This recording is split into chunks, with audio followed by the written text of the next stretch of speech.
30 days ago, my farm was not performing the way it should. I was putting in the hours, but the numbers weren't adding up. I was tired, frustrated, and honestly, considering quitting. But in just 1 month, everything changed. I didn't get lucky and I didn't find a magic breed of chicken. I changed my approach. Let me show you exactly what I did to turn this farm from a source of stress into a source of profit. I was working hard, really hard. I was in the coop at dawn and out at midnight. But something was fundamentally wrong. I was living in constant stress. I had low returns, sometimes barely making back the cost of the feed. And most of all, I was in confusion. I didn't know why some birds were dying or why my bags of feed were disappearing so fast.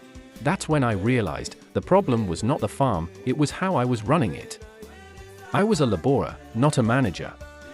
So, I set a 30-day challenge for myself to fix the foundation.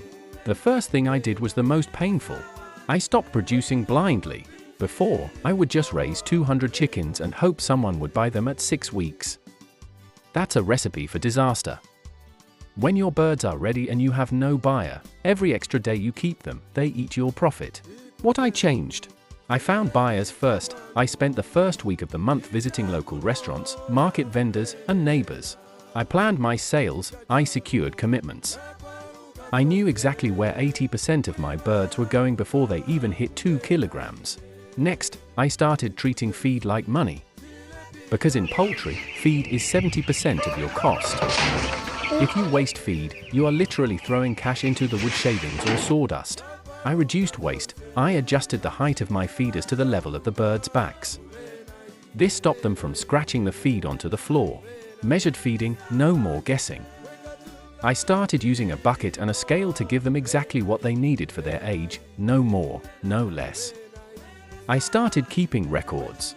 For the first time, I knew my numbers. If you don't keep records, you are just a hobbyist.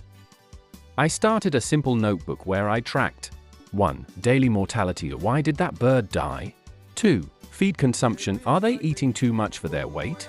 3. Weekly weight checks, are they hitting their targets? This data allowed for real decision making. I could see a problem on Tuesday and fix it by Wednesday, instead of waiting until the end of the month to realize I lost money.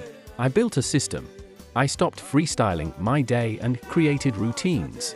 A farm without a system relies on your memory, and memory fails when you're tired. The feeding schedule 7 a.m. and 4 p.m. Exactly. Cleaning a strict biosecurity routine.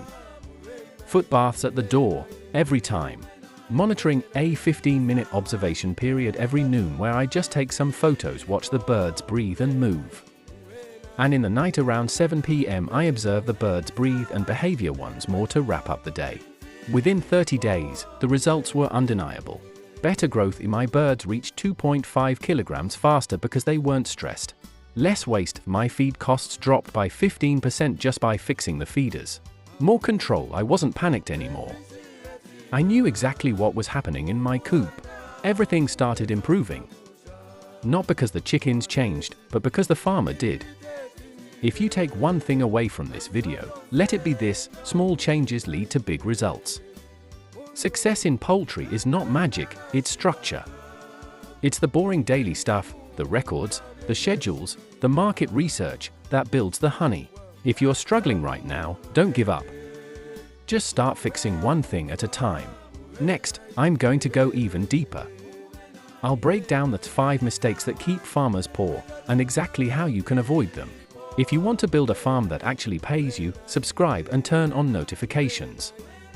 Let's grow together.